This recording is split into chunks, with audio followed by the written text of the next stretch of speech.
Member for Mordialloc.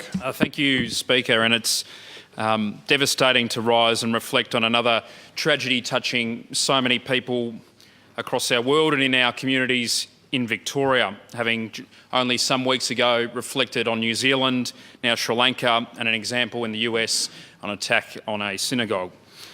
And through those three attacks and through those three faiths, we see something in common in all those people. People gathering to reflect on their faith as families, as friends, as communities and loved ones. And in that, they're all united in a common purpose, a common love and a common connection. And that's what makes this so profound.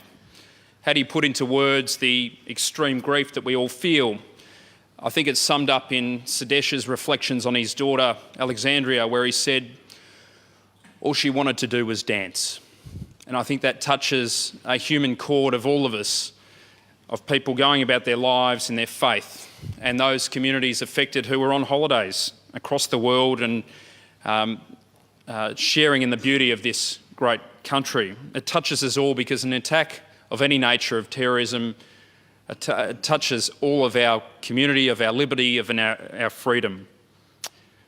So today we reflect on this profound terrorist attack on Sri Lankans and the impact that it has on Sri Lankan Australians and on Sri Lankan Victorians.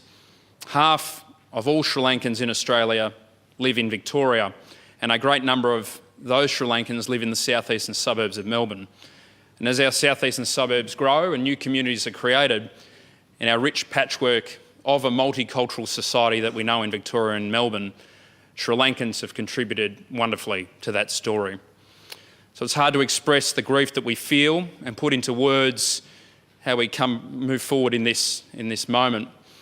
It's of cold comfort to those families that have lost so much and communities that grieve, but we must redouble our efforts and our commitment to love, to harmony and to peace, because that is the only choice and the only way forward. And if any time that we're reflecting on what we can do, always choose that over any division, any hate and any fear.